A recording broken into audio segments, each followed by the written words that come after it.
Clean city green city বাস্তবায়নে নবনিযুক্ত 6 city কর্পোরেশনের প্রশাসকদের নির্দেশনা দিয়েছেন প্রধানমন্ত্রী তারেক রহমান।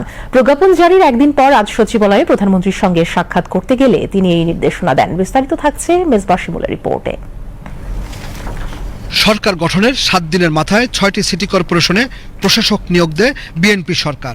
নিয়োগের পরদিন মঙ্গলবার সকালে সরকার প্রধানের সঙ্গে সৌজন্য সাক্ষাৎ করেন ঢাকার 2 সিটি সহ গাজীপুর, নারায়ণগঞ্জ, সিলেট ও খুলনা সিটির নবনিযুক্ত প্রশাসকরা।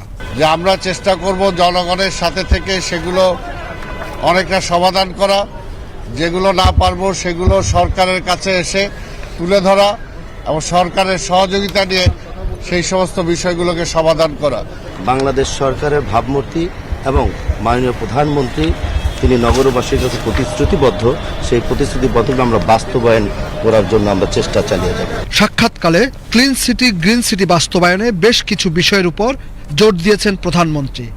আগামী 6 মাসের মধ্যে নাগরিক সেবা নিশ্চিতে সুনির্দিষ্ট কর্মপরিকল্পনা প্রণয়ন ও তা বাস্তবায়নে তাগিদ দেন সরকার প্রধান।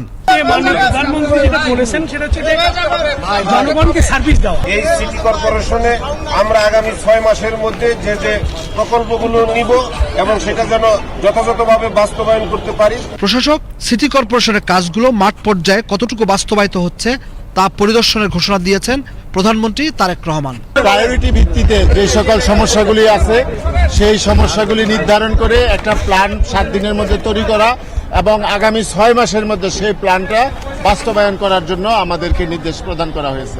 এর আগে সকালে সচিবালয়ে স্থানীয় সরকার মন্ত্রণালয়ে আনুষ্ঠানিকভাবে যোগ দেন নবনিযুক্ত 6টি সিটি কর্পোরেশনের প্রশাসক।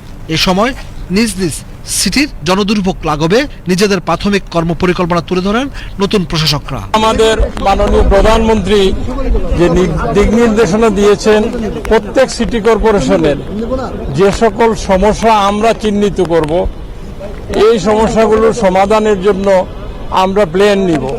2024 সালের গণঅভ্যুত্থানের পর অন্তর্বর্তী সরকার 12টি সিটি কর্পোরেশনের মেয়রদের সরিয়ে সরকারি কর্মকর্তাদের প্রশাসক নিয়োগ দেয়।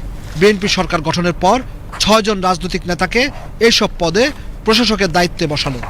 এর আগে স্থানীয় সরকার মন্ত্রী মির্জা ফখরুল ইসলাম আলমগীরের সঙ্গেও সাক্ষাৎ করেন প্রশাসকরা। নির্বাচনটাই মুখ্য লক্ষ্য আমাদের, সেই নির্বাচনেই আমরা যাবো। স্থানীয় সরকার তো অনেক বেশি প্রয়োজন, সচল না করলে মানুষের তো আপনার সেবা পাবে না। আমরা মনে করছি যে রাজনৈতিক ঐতিহ্য দিয়ে আমরা জনগণের সঙ্গে সম্পৃক্ততাটা বাড়বে, তাদের সমস্যাগুলোর সমাধান দ্রুত হবে। এটা হচ্ছে প্রথম কাজ। এবং যখনই একটা কর্পোরেশন মেয়াদ যে বিষয়টা আসবে, গভর্নমেন্টের সিদ্ধান্ত নিয়ে ইলেকশন হবে। Shoaib Ahmed, BTV news, Dhaka.